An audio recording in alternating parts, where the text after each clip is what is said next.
그리스도 예수의 사도로 부르심을 받은 바울과 형제 소스데네는 고린도에 있는 하나님의 교회 곧 그리스도 예수 안에서 거룩하여지고 성도라 부르심을 받은 자들과 또 각처에서 우리 주 곧 그들과 우리의 주 되신 예수 그리스도의 이름을 부르는 모든 자들에게 하나님 우리 아버지와 주 예수 그리스도로부터 은혜와 평강이 있기를 원하노라.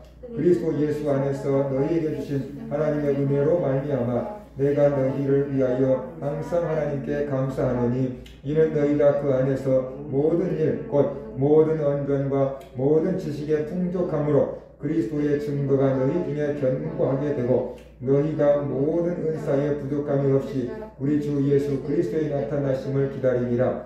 주께서 너희를 우리 주 예수 그리스도의 날에 책망할 것이 없는 자로 끝까지 견고하게 하시리라. 너희를 불러 그의 아들 예수 그리스도 우리 주와 더불어 교제하게 하시는 하나님은 미쁘시도다. 아멘.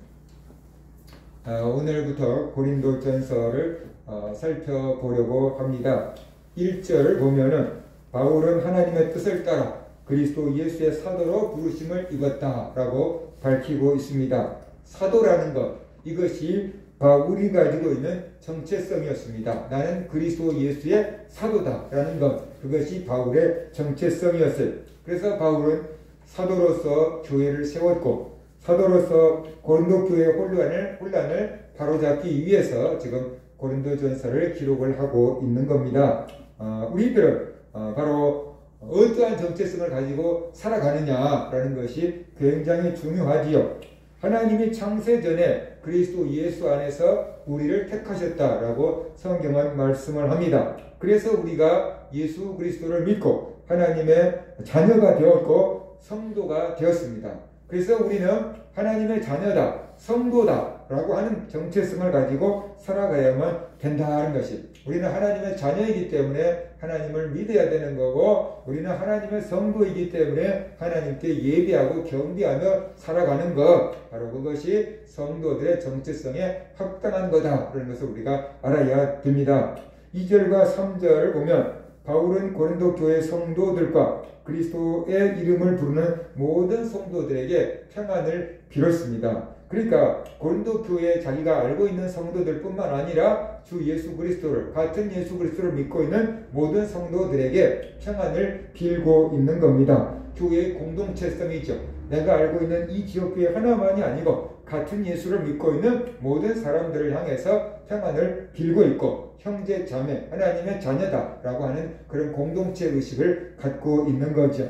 바로 우리도 이런 공동체성을 가져야 되는데 개교회주의가 심화되다가 보니까 내 교회만, 우리 교회만 생각하고 이웃교회를 생각하지 않고 이웃교회가 좋은 일이 있어도 배가 아파하고 이웃교회가 힘든 일이 있어도 같이 기도해 줄 수 없는 그런 교회들이 되어버렸다는 것이, 사실 흩어져 있을지라도 내 가족이 힘들어하면 같이 마음 아파해주고 내 가족이 좋은 일 있으면 같이 축하해주는 것이 가족 아닙니까? 그것처럼 교회는 네 교회 내 교회가 아니라고 할지라도 바로 같은 예수 그리스도를 믿고 있다 그러면 기쁜 일이 있을 때 같이 기뻐해주고 힘든 일이 있을 때 또 같이 기도해주는 그런 마음을 가지고 살아가는 것이 교회의 공동체 의식을 갖는 거고 같은 하나님의 백성이다 라는 것을 우리가 입증하는 거다라고 볼 수 있습니다. 그래서 우리가 살아가다가 보면 우리 주변에 우리가 알고 있는, 우리 교회가 아니지만 우리가 알고 있는 어떤 교회, 내가 알고 있는 누가 다니는 교회, 좋은 일이 있으면 우리도 하나님께 같이 감사해주고 영광을 돌리고, 힘든 일이 있으면 비록 내가 기도한다는 걸 아무 사람이 알아주지 않는다고 할지라도 지나가면서라도 저 교회에 평안이 있고 저 교회에 부흥이 있고 저 교회에 행복이 있기를 우리가 기도해주는 그런 마음을 가지고 살아야 된다는 것이, 사람들은 모르겠죠. 저 지나가는 사람이 나를 위해서, 우리 교회를 위해서 기도해 준다는 것을 모르겠죠. 그러나 하나님이 아시죠. 야, 제가 정말 교회를 위해서 기도하는구나, 제가 정말 교회를 그만큼 사랑하는구나, 나에 대해서 그만큼 사랑이 있구나, 그 하나님께서 기뻐하실 거다. 그래서 우리가 알아야 돼요. 그래서 우리는 공동체 의식을 가지고 살아가야 되는데 마지막이 될수록 개인주의가 심하게 되다가 보니까 이 공동체성이 점점점 희박해져 가고 있다. 이것이 시대 상황이지만 옳은 것은 아니다. 우리는 교회 안에서 성도라는 교회라는 그 공동체성을 가지고 살아갈 수가 있어야만 된다는 것입니다. 바울은 분명히 2절과 3절에서 하나님 우리 아버지와 주 예수 그리스도로부터 은혜와 평강이 있기를 원하노라 라고 축복을 했습니다. 바로 은혜와 평강, 이것이 히브리인들과 또 헬라인들이 필요로 했던 건데 사람들이 필요한 것이 은혜와 평강이에요. 그래서 우리가 은혜와 평강의 복을 빌어주는데 동양에서는 복 받으세요 이렇게 많이 빌어주지요. 그죠? 아무튼 우리가 복을 받아야 되고 은혜와 평강을 받아서 살아가는 존재인데 그 은혜와 평강이 누구에게서 오냐라는 거예요. 복이 누구에게서 오느냐라는 거예요. 바로 하나님께서 은혜와 평강을 주신다. 하나님으로부터 은혜와 평강이 온다. 하나님으로부터 복이 온다. 하나님이 복의 근원이다 라는 것을 우리가 믿고 살아가는 것이 그리스도인이다. 예수를 믿지 않는 사람들은 복이 뭐 조상으로부터 온다거나 우상으로부터 온다거나 내 노력으로부터 온다거나 뭐 이런 것들을 통해 복이 올 줄로 생각을 하고 있는데 성경은 하나님이 복의 근원이다. 하나님이 복을 주신다. 그렇게 말씀하고 있잖아요. 그러니까 우리는 하나님 안에서 복을 받아야 되고 하나님 신 복을 빌어줘야만 된다라는 것이 복의 근원이 누구인 줄 알 때 우리가 하나님을 섬기게 되는 거예요. 그런데 저 우상이 복을 줄 거라고 생각하기 때문에 자기가 만들어 놓은 그 우상에 가서 엎드려서 절을 하고 있는 거지요. 그 자기가 만들어 세워놓은 성경은 그렇게 얘기하잖아요. 눈이 있어도 보지도 못하고 귀가 있어도 듣지도 못하고 입이 있어도 말도 못하는 그 우상이 내게 복을 줄 수 있을 것 같으냐라고 성경은 말을 하고 있잖아요. 천지를 만드신 하나님이 우리에게 복을 주는 거지 우상이 복을 주는 것은 아니다 그런 거예요. 그래서 우리가 복을 구할 때 하나님 앞에 나와서 복을 구해야 되고 하나님의 이름으로 복을 빌어야 되는 거죠. 그런데 기독교인들 중에서 성당 사람들이 점쟁이한테 가서 자기 앞날을 물어보고 점쟁이한테 가서 복을 받으려고 하는 일들이 종종 있다는 거예요. 아직 믿음이 완벽하게 서지 않았기 때문에 그렇겠지만 올바로 그리스도 예수 안에 들어왔다고 한다면은 이제 하나님이 나의 복의 근원이다. 하나님이 복을 주시고 나는 하나님 신 복을 받아서 산다라는 마음을 가져야지 어떤 우상에게 점쟁이에게 헛된 것에게 복을 구하는 마음은 이제는 다 잘라버려야만 된다. 하나님 한 분 주신 복으로 우리는 충분히 만족한다라는 그런 마음을 가지고 하나님을 섬겨야만 된다는 것이. 그래서 복의 근원, 은혜와 평강을 주시는 분이 하나님이다. 하나님으로부터 은혜와 평강이 온다. 그런 것을 우리가 믿어야 되는 거지요. 그래서 바울은 하나님과 예수 그리스도로부터 모든 성도들에게 은혜와 평강을 주시기를 원한다라고 축복을 했어요. 우리들도 교회와 성도들을 위해서 축복을 해야 됩니다. 은혜와 평강의 복을 빌어야 됩니다. 너희가 어느 집에 가든지 그 집이 평안하기를 빌라라고 주님께서 말씀하셨어요. 우리나라 말로도 그런 게 있어요. 안녕하십니까? 라는 거. 근데 안녕하십니까? 라는 것은 사실 질문인 거잖아요. 밤새 별일 없이 잘 지내셨냐라는 질문인 거예요. 근데 그것보다는 평안하십시오. 이렇게 비는 것. 바로 그것이 주님께서 말씀하신 은혜와 평강을 비는 거다라는 것이. 우리가 누구에게 은혜와 평강을 줄 수는 없어요. 우리가 복의 근원이 아니니까. 우리가 복을 주고 말고 할 수 있는 사람이 아니니까 우리는 복을 줄 수 없어요. 그런데 뭐냐면 기도는 해줄 수 있다. 우리가 축복은 해줄 수 있다. 그래서 우리가 은혜와 복을 빌어줄 때 그 듣는 사람이 그것을 믿음으로 받아들이면은 하나님께서 그 사람에게 은혜와 복을 주신다라는 거예요. 그러니까 우리는 복의 통로인 거죠. 복의 통로. 그래서 우리가 주님의 이름으로 복을 비는 겁니다. 복을 받아라. 평안해라. 강건해라. 잘되라. 이렇게 우리가 주의 이름으로 복을 비는 거죠. 그럴 때 하나님께서 은혜와 복을 주신다라는 거예요. 자꾸만 다른 사람들로부터 복을 비는 소리를 듣고 자라는 사람은 잘 되게 돼 있어요. 그 마음이 건강하고 영혼이 잘 되고 잘 되게 돼 있어요. 근데 자꾸만 다른 사람들로부터 저주만 받고 사는 사람은 어떻게 됐어요? 안 되게 돼 있는 거죠. 하다못해 그러잖아요. 어떤 식물도 좋은 소리를 칭찬을 자꾸만 해주면 잘 자라는데 욕을 자꾸 해주면 식물도 다 시들어서 죽는다 그러잖아요. 사람도 마찬가지죠. 칭찬하는 소리, 축복하는 소리를 자꾸 들으면은 사람도 활력이 있어지고 생기가 있어지고 그 사람 건강해지고 그 사람이 행복해지는 건데 자꾸 책망하고 자꾸 꾸짖고 자꾸 욕하고 자꾸 저주하는 소리만 들으면은 그 사람 기분도 다 어두워지고 몸도 다 병들게 되고 하는 일도 안 되게 돼 있다는 거예요. 그래서 우리가 주의 이름으로 주변에 있는 사람들에게 자꾸만 복을 빌며 살아갈 때 나도 행복해지고 주변에 있는 사람들도 복을 받게 된다는 것이에요. 그리고 우리가 주의 이름으로 복을 빌어주며 살아야만 된다는 것입니다. 바울은 성도들을 가리켜 그리스도 예수 안에서 거룩하여지고 성도로 부르심을 받은 자들이다 라고 말하고 있어요. 우리들은 그리스도 예수 안에서 거룩해졌어요. 그런데 때로는 내가 그렇게 됐다는 것을 믿지 않아요. 왜냐 그러면은 나의 삶을 보면 아직도 죄가 남아있거든요. 그렇기 때문에 내가 그렇게 됐다는 것을 믿지 못할 때가 많이 있어요. 그런데 분명히 우리의 행위로 거룩해진 게 아닙니다. 그리스도 예수 안에서 거룩해졌다라고 얘기했어요. 그리스도 예수를 믿음으로 거룩해졌고 법적으로 의인이 되었고 하나님의 은혜로 거룩하게 되었다라고 지금 말하고 있어요. 그래서 우리의 삶 가운데 아직 죄가 남아있지만 아직 부족한 부분들이 있지만 하나님 보시기에 우리는 이미 의로워졌다. 왜? 우리가 지을 죄값을 다 이미 지불해 놨기 때문에 그렇기 때문에 하나님 앞에서는 우리가 의로워졌고 거룩해졌다. 이거 법적인 용어예요. 무죄다 그 말이죠. 거룩해졌다, 의로워졌다 라는 것을 우리가 믿어야만 되는 거죠. 내가 죄인이야 라고 믿고 사는 사람은 늘 죄인의 그 굴레 속에서 살아갈 수밖에 없어요. 움츠려서 살 수밖에 없어요. 죄의 지배를 가지며 살아갈 수밖에 없어요.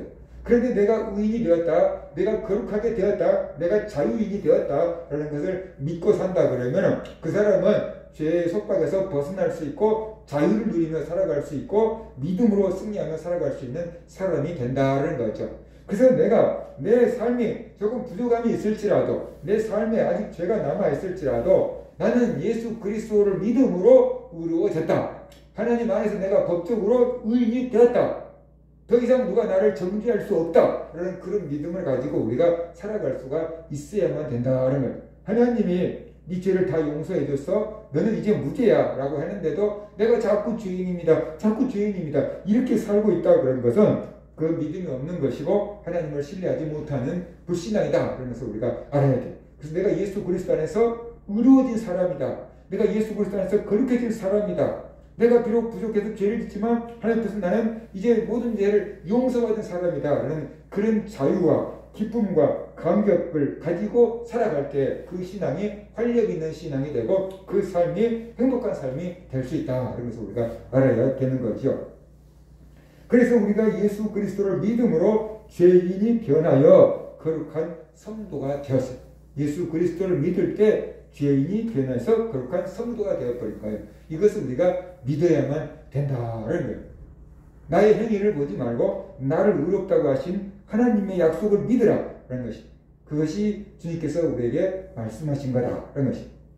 바울은 하나님이 고린도 교회에 주신 은혜 때문에 늘 감사한다라고 했어요. 아마 바울이 고린도 교회를 생각하고 고린도 교회 성도들을 생각하고 기도할 때마다 하나님 감사합니다. 이것 때문에 감사하고 저것 때문에 감사하고 그렇게 감사 기도를 했다는 거예요. 목회자가 성도들을 위해서 기도할 때 어떤 성도들을 위해서 기도하면 참 감사합니다. 감사합니다. 감사 기도할 수 있죠. 오늘 또 우리 교회 성도 아들이 또 좋은 대학에 들어갔다 가니까 하나님 감사합니다. 그냥 목사님 그만 기도해 주셔도 돼요. 계속 기도하실까 봐서 알려주는 거예요. 그러는 거예요. 감사하죠. 근데 어떤 성도는 기도할 때마다 근심을 갖고 기도할 수밖에 없는 성도들도 있어요.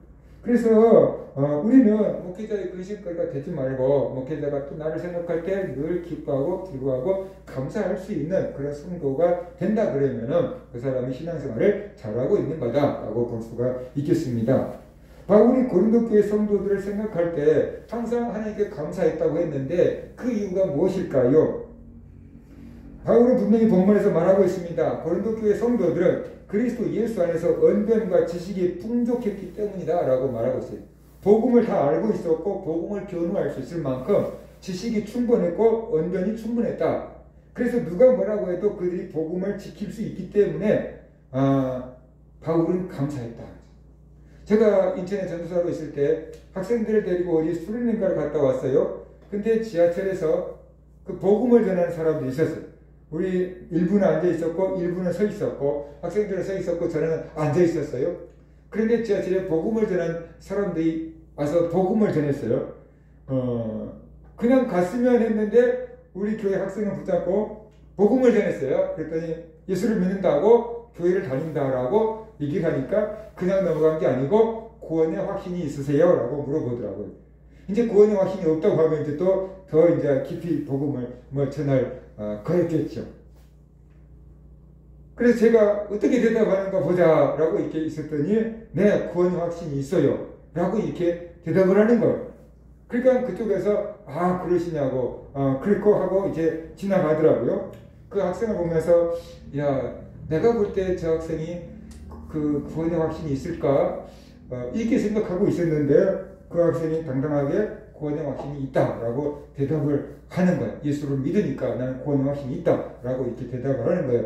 그렇게 대답하는 것을 보고 그래도 가끔씩 교회 지각하고 그래도 배울 것은 잘 배웠구나, 믿음이 있구나 라고 생각하니까 듬직하고 보람스럽더라, 보람이 되더라고요. 애들 가르쳐 놓은 게 보람이 되는구나 라는 그런 생각이 들었어요. 그래요, 바울이 가르쳤던 그 고린도 교회 성도들 언변과 지식이 풍족했대요. 그리스도 예수에 대한 복음이 풍족했고 누가 뭐라고 해도 그 복음을 변호할 수 있을 만한 언변과 지식이 있었어요. 그렇기 때문에 바울은 그 고린도 교회 성도들을 생각할 때 감사했다라고 말하고 있어요. 그리고 고린도 교회 성도들에게 은사가 많이 나타났기 때문에 감사한다 그랬어요. 성경에서 고린도전서 12장에 보면 은사에 대해서 제일 많이 언급을 하고 있잖아요. 그것은 고린도 교회의 은사가 그렇게 많이 나타났기 때문에 그것을 알려주느라고 기록을 하고 있는 거거든요. 그러니까 바울이 세우는 많은 교회들이 있지만 그 교회들 가운데 은사가 제일로 풍성하게 나타난 교회가 고린도 교회였던 거죠. 그러니까 바울이 그 고린도 교회가 은사가 막 풍족하게 나타나니까, 풍성하게 나타나니까 그것으로 인해서 하나님이 역사를 저렇게 많이 하셨구나, 저 사람들이 저렇게 은혜를 사모했구나, 하나님께서 이렇게 저들에게 귀한 은사의 선물을 주셨구나 그런 것을 생각하다가 보니까 너무 감사했던 거였죠. 그래서 감사했던 거예요. 어떤 기도회는 우리가 기도회를 많이 해봤지만 어떤 기도회는 막 은혜가 막 풍성하고 은사가 막 풍성하게 막 나타날 때도 있고 그렇지 않을 때도 있고 그랬잖아요. 그처럼 바울이 세워놨던 여러 교회들 중에서도 은사가 그렇게 많이 나타나지 않은 교회도 있었는데 고린도 교회는 은사가 굉장히 많이 나타났어요. 그러니까 바울이 그것을 생각하고 감사한다라고 이렇게 표현을 했던 겁니다. 또 고린도 교회 성도들이 믿음에 든든하게 세워져서 예수님의 재림을 사모하고 있기 때문이다 라고 말했어요. 이 세상이 고린도 교회가 상당히 부유한 사람들이 사는 동네였거든요. 그러니까 이 세상에서 내가 아쉬울 것이 없이 살면 그리스도 예수의 재림을 기다리지 않아도 되는데 그들이 은혜를 받고 나니까 성령 충만하게 되다가 보니까 예수님의 재림을 사모하는 사람들이 되었다는 거예요. 자기들이 삶 가운데 물질적으로도 풍요하고 아쉬운 게 없는데 그런데 하나님의 나라를 사모하고 예수 그리스도가 오실 것을 사모하는 사람들이 되었다는 거예요. 믿음이 좋기 때문에, 성령 충만하기 때문에, 은혜가 있기 때문에 예수님의 재림을 사모하는 거잖아요. 그래서 바울이 고린도 교회를 생각할 때 하나님께 감사한다 라고 이렇게 말하고 있는 겁니다. 목회자는 성도들의 믿음이 자라는 것을 보면은 그것처럼 기쁘고 보람된 일이 없어요. 농부들은 가을에 정말로 알곡을 많이 해야 풍년이 들면은 농부들 입장에서는 한 해 동안 농사 지은 것이 잘 됐어 그리고 보람을 느낀 것처럼, 그치요? 목회자는 성도들의 믿음이 잘 세워져 가는 것을 보면은 보람을 느끼는 거죠. 반대로 성도들의 믿음이 흔들리거나 시험 들면 목회자는 걱정하고 근심하게 되는 거죠. 우리의 믿음을 지키고 우리가 또 믿음 안에서 든든하게 세워져가는 것, 그것이 목회자의 기대, 소망이고 하나님의 기대, 바라심이다. 그런 것을 우리가 알아야 됩니다. 그래서 우리가 늘 성령 충만하고 우리의 믿음을 잘 지키고 관리할 수 있어야만 된다는 것입니다. 그 다음에 8절에서는 바울은 고린도 교회 성도들을 이렇게 격려하고 위로했습니다. 주께서 너희를 우리 주 예수 그리스도의 날에 책망할 것이 없는 자로 끝까지 견고하게 하시리라 그랬습니다. 예수 그리스도의 날은 예수님이 재림하실 날을 가리킵니다. 예수님이 재림하실 때까지 하나님께서 고린도 교회 성도들 믿음이 책망할 것이 없는 자로 지켜주실 거다라고 이렇게 말하고 있는 거지요. 그런데 이 바울의 말과 달리 지금 고린도 교회는 많은 문제들이 있어요. 파당을 지었고 싸우는 문제들도 있고, 그 다음에 뭐 부활이 있냐 없냐라는 문제들도 있고, 은사들 중에서 어떤 은사가 더 좋냐, 내가 가진 은사가 더 좋다, 막 이런 문제들도 있고, 아무튼 여러 가지 문제가 있어요. 그럼에도 불구하고 바울은 고린도 교회를 향해서 예수님이 재림하실 때까지 하나님께서 고린도 교회 성도들을 책망할 것이 없는 사람으로 만들어주고 지켜줄 거다라고 지금 말하고 있는 거지요. 지금 문제가 많아요. 근데 하나님께서 책망할 것이 없는 자로 너희들을 지켜주실 거다라고 말하고 있어요. 왜 그랬을까요? 무엇 때문에 바울은 그렇게 확신을 했을까요? 구절을 보면 이렇게 말하고 있잖아요. 너희를 불러 그리스도 그의 아들 예수 그리스도와 우리 주와 더불어 교제하게 하시는 이는 하나님은 미쁘시오다 그랬어요. 하나님이 신실하시기 때문이다. 미쁘다라는 말은 이쁘다라는 뜻이 아니에요. 믿음직스럽다라는 뜻이에요. 그러니까 고린도 교회 성도들을 불러서 예수님을 믿게 하신 하나님은 신실하신 분이다. 그 신실하신 하나님이 있기 때문에 너희들은 하나님 앞에서 흠이 없는 자로 서게 될 거다. 하나님께서 너희들을 지켜주실 거다. 그래서 나는 그걸 믿는다 라고 지금 말하고 있는 거예요.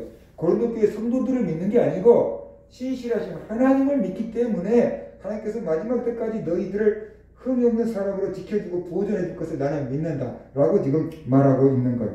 사람은 헷가닥해요. 기분 좋을 때와 기분 나쁠 때 완전히 딴 사람처럼 바뀌어요. 그러니까 사람을 보고 이렇게 확신할 수는 없는 거죠. 내 영원토록 변함이 없는 그 하나님을 믿었기 때문에 하나님께서 너희를 끝까지 지켜줄 거야 라고 지금 바울은 고백을 하고 있는 겁니다.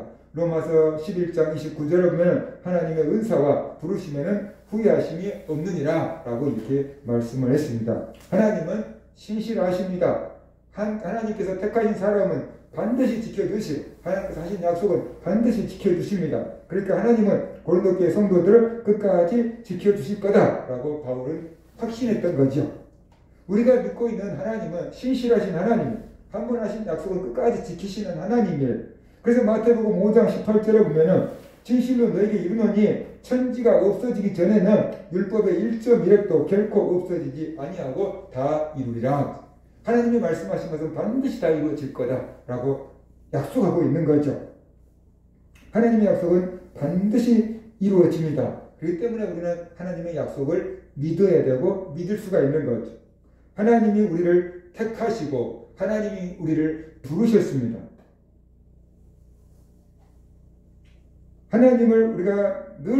하나님은 우리를 늘 지켜주고 보호해주고 계십니다. 때로는 우리가 방황하기도 하고, 때로는 우리가 시험 들기도 하고, 때로는 우리가 흔들리기도 하지만 그것을 다시 붙들어 세워주시고 이렇게 세워주실 분이 하나님이 계시다는 것이. 그래서 우리는 그 하나님의 신실하심 때문에 내가 한번 구원받은 내가 영원토록 구원받게 될 것을 믿는 것이죠. 나를 생각하면 나는 지금 서 있지만 언제 쓰러질지 몰라요. 그러니까 내가 영원히 천국 갈 거야. 이거 믿음 갖기가 어려워요. 근데 나를 붙들고 계신 분이 하나님이라. 나는 쓰러지고 나는 넘어지고 자빠질 수 있지만 하나님께서 다시 이렇게 세워줄 하나님이 계시다. 영원토록 변함없는 하나님이 계시다. 그 하나님이 나를 창세전에 그리스도 예수 안에서 택했다. 그리고 나를 불러서 예수 믿게 만들고 하나님의 자녀 삼아 주었다. 그러니까 천국 갈 때까지 하나님께서 나를 지키시고 인도해 주실 거다. 그걸 믿는 거죠. 그걸 믿을 때 우리가 흔들림 없이 두려움 없이 앞날에 대해서 불안하거나 의심하지 않고 천국을 확신하며 살아갈 수가 있게 된다라는 것이. 그래서 우리 성도들이 때로는 내 믿음이 조금 좋을 때도 있고 때로는 내 믿음이 좀 흔들릴 때도 있고 그럼에도 불구하고 내 마음 가운데 예수 그리스도를 믿는 믿음이 있다고 한다 그러면은 반드시 주님께서 나를 이렇게 세워주실 것이고 반드시 주님께서 천국까지 나를 이끌어 주실 거다라는 그런 믿음을 가져야 돼요. 그것이 바로 구원의 확신인 거죠. 나의 믿음의 근거가 있는 게 아니고 하나님의 신실하심에 그 근거가 있는 것입니다. 하나님은 한 번 하신 약속은 지키시고 하나님은 한 번 택하신 사람은 끝까지 책임을 져주기 때문에 하나님께서 내 영혼을 천국 갈 때까지 지켜주실 거다. 그 하나님의 신실하심 때문에 우리는 구원의 확신을 가질 수가 있다라는 것입니다. 그래서 때로는 흔들리는 성도들, 흔들리는 가족들 바라보고 너무 근심하고 걱정하고 염려하지 말고 기도하세요. 그냥 하나님께서 때가 되면 돌이켜 주실 것이 때가 되면 깨우닫게 해주시고 때가 되면 돌아오게 해줄 거야. 세워줄 거야. 그런 믿음을 가지고 기도하고 인내하고 살아가는 그런 성도들 되시기를 주의 이름으로 축원합니다.